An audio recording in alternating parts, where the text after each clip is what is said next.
बिस्मिल्लाहिर्रहमानिर्रहीम। अस्सलाम वालेकुम नाज़रीन, मैं हूँ महरीन सब्तैन, देख रहे हैं आप मेरा यूट्यूब चैनल। नाज़रीन, लाहौर से एक ऐसा शर्मनाक वाक़या, एक ऐसा वाक़या जिसको सुन के सर हमारे शर्म से झुक जाते हैं। एक ही घर में, एक ही घर की नंद और भाभी से एक ही वक्त में ताल्लुक़ रखने वाले शख्स की ये कहानी है, जहाँ पर इसने एक को खुश करने के लिए दूसरे के साथ क्या किया और दूसरे को खुश करने के लिए पहले के साथ क्या किया। ये वाक़या मैं आज आपको बताती हूँ। इस शख्स का नाम है अहमद। ये शटरिंग का काम करता था और घर में इसके माँ बाप भी हैं, भाई भी है, सब हैं। और एक लड़की थी इनकी गली में, उसका नाम था इरम। वो 5-6 साल से उस लड़की को जानता था, क्योंकि उसकी नंद जो है उसके साथ उसकी शादी होने वाली थी। अब सोचिएगा, एक औरत जो है, वो शौहर उसका उस लड़की का भाई है जिससे कि उस शख्स की शादी होने वाली है। लेकिन ये बदकार औरत जो है, ये इस शख्स के साथ ना सिर्फ दोस्ती करती है बल्कि अपनी नंद के घर को बर्बाद करने के लिए पूरी तैयारी करती है। अच्छा, हमारे रिपोर्टर ने जो स्टोरीज़ इकट्ठी की हैं, ज़ाहिर सी बात है उसमें वो भी उनके घर वालों से भी मिलते हैं, कुछ चीज़ें इकट्ठी की जाती हैं वहाँ से। कुछ स्टोरीज़ कुछ और चैनल्स के ऊपर भी रिपोर्ट होती हैं, लेकिन उन स्टोरीज़ में पूरी कहानी जो है वो सामने नहीं आती। यहाँ पर हमारे रिपोर्टर ने जब इरम के घर वालों से बात की तो कुछ चीज़ें जो है वो क्लियर हुई। कुछ इस तरह से है कि इरम जो है, बेसिकली उसके अपने ससुराल में कुछ ताल्लुकात अच्छे नहीं थे। अपनी सास के साथ उसके ताल्लुकात बहुत ख़राब थे और अपनी नंद से उसके बहुत लड़ाई झगड़े रहते थे। इस इरम ने एक तरह से अपनी नंद से बदला भी लेने की कोशिश की और अपनी दिल्लगी भी की। वो चाहती थी कि अपनी नंद को तकलीफ़ दे, अज़ियत दे। जब उसकी शादी हो जाए तो उसको पता लगे कि जिस शख्स से उसने शादी की है वो तो उसकी भाभी का आशिक है। बड़ी माज़रत के साथ कभी कभी ऐसी स्टोरीज़ बतानी पड़ती हैं जिसमें कुछ ऐसे अल्फाज इस्तेमाल करने पड़ते हैं, लेकिन ये हमारे बहुत से, मैं आपको बताऊं कि ये जो स्टोरीज़ हम रिपोर्ट कर रहे होते हैं, ये हमारे इर्द गिर्द की कहानियाँ होती हैं। बहुत से लोग जो दीन को नहीं समझते, जो इखलाकी इक़दार को पामाल करते हैं और बदला लेने को सब कुछ समझते हैं, जो ये समझते हैं कि दुनिया ही सब कुछ है, हम ही ज़िंदा रह जाएंगे, बाकी सब मर जाएंगे। ये सोच रखने वाले लोग जो हैं, ये फिर हर हद तक चले जाते हैं। ये औरत जो है, ये अपनी नंद से बदला लेना चाहती थी, अपनी सास से बदला लेना चाहती थी, और सिर्फ इसी चक्कर में इसने उस शख्स के साथ दोस्ती की। इसने उस शख्स के साथ दोस्ती की जिसकी मंगनी हुई भी थी उसकी नंद के साथ। अब ये औरत जो है, ये अपनी नंद का घर बर्बाद करने के लिए सब कुछ कर रही है, लेकिन आहिस्ता आहिस्ता इसकी दोस्ती जो है वो बढ़ती चली गई और ये इस शख्स को बहुत पसंद करने लगी। अब आगे क्या होता है ज़रा ये सुनिएगा। ये लड़का जो है वो खुद बताता है कि उसने किया क्या। वो कहता है कि मैं इरम को जानता था क्योंकि वो हमारे मोहल्ले में रहती थी, और इसलिए भी जानता था कि वो मेरी होने वाली बीवी की भाभी थी, यानी कि मेरी होने वाली बीवी इसकी नंद थी। अब ये शख्स कहता है कि मैं उनके घर जाता था, उसकी तरफ देखता था, आहिस्ता आहिस्ता हमारी दोस्ती हो गई।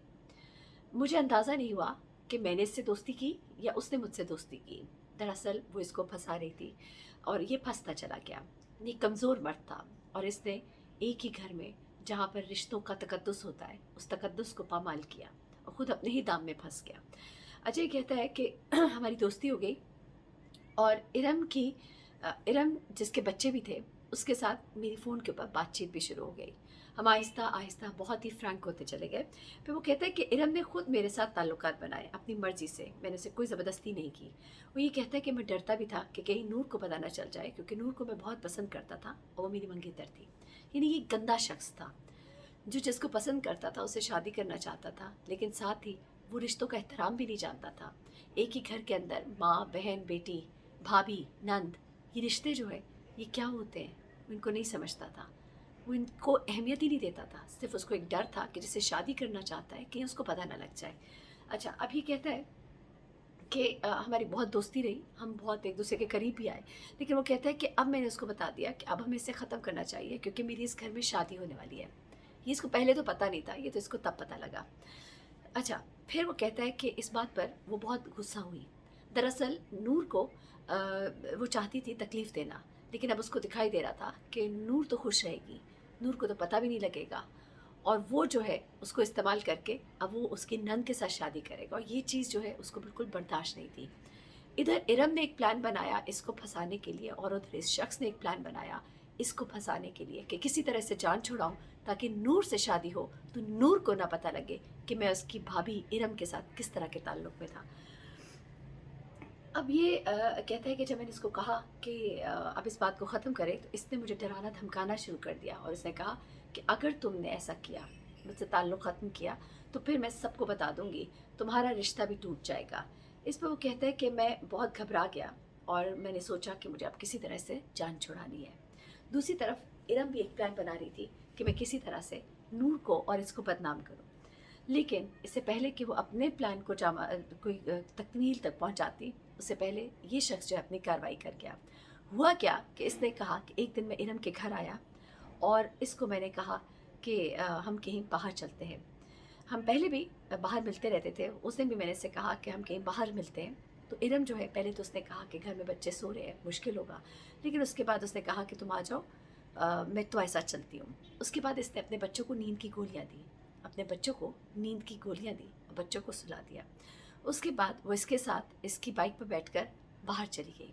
वो इसको घुमाने लेके गया, इसको खाना खिलाया और उसके बाद इन्होंने काफ़ी वक्त बाहर गुजारा। अच्छा, अब ये रात 10 बजे के बाद का वक्त था। वो इसको लेकर खानपुर डैम की तरफ चला गया। हाँ जी, सॉरी, ये इसको लेकर फूड स्ट्रीट की तरफ चला गया। सॉरी, ये खानपुर कुछ और लिखा था। अच्छा, ये इसको लेके फूड स्ट्रीट की तरफ चला गया और उसके बाद वो कहता है कि मैंने इसको ज़ाहिर सी बात है खाना शाना खिलाया, हमारी गपशप हुई, बातें शातें हुई और उसके बाद मैंने इससे कहा कि तुम अब मेरा पीछा छोड़ोगी कि नहीं। तो इसने कहा कि इतने आराम से तुम्हें जाने नहीं दूँगी। ये कैसे हो सकता है कि जो उसका प्लान हो वो नाकाम हो जाए। दरअसल उसका इरादा उसके साथ उस रात जाकर शोर मचाने का था और इसका इरादा ये था कि वो लोगों को बताएगी कि इसने मेरे साथ ज़्यादती की है। लेकिन ये शख्स जो है ये उसके इरादे भांप गया और इसने बजाय इसके कि वो कोई और काम करती, इसने उसको मौका ना दिया, क्योंकि उसने इसको ये कहा कि तुम मेरे साथ वापस घर चलो, फिर मैं तुम्हें बताती हूँ।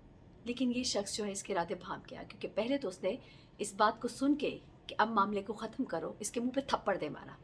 ये बात उसे बहुत बुरी लगी और वो गुस्से में आ गया और गुस्से में आके उसने उसको 2-4 थप्पड़ मार दिए। उस शख्स ने भी उसको थप्पड़ मार दिए और इन दोनों के दरमियान लड़ाई हुई और गुत्थम गुत्था हो गया।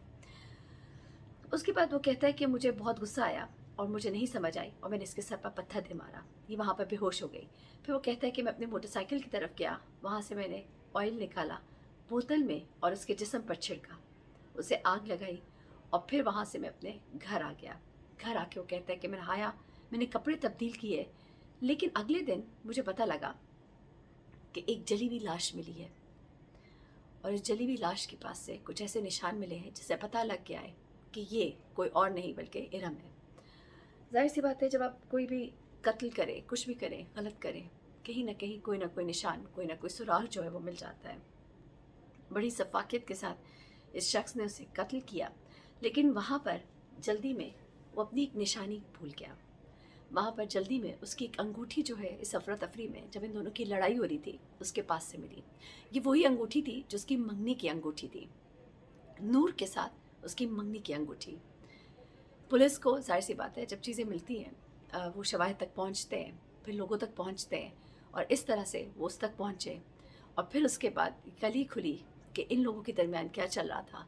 ये अंगूठी उस शख्स की थी और वो उधर से क्यों मिली जहाँ पर इस लड़की की लाश पड़ी थी। जब ये शख्स पकड़ा गया, पहले तो आय माई शाई करता रहा, लेकिन उसके बाद इसने तमाम तर किस्सा सुनाया और इसने बताया कि दरअसल उसने इसको क्यों मारा था, अपने गुनाहों पर पर्दा डालने के लिए, और वो समझ गया था कि इरम के इरादे गलत हैं, उसको फंसा सकती हैं। लेकिन उसकी किस्मत में फिर न नूर थी न इरम थी, बल्कि जेल की सुलाखें थी। बुरे का बुरा ही अंजाम। मुझे बहरीन सब्तैन को इजाज़त दीजिएगा, दुआ में याद रखिएगा। अल्लाह हाफ़िज़।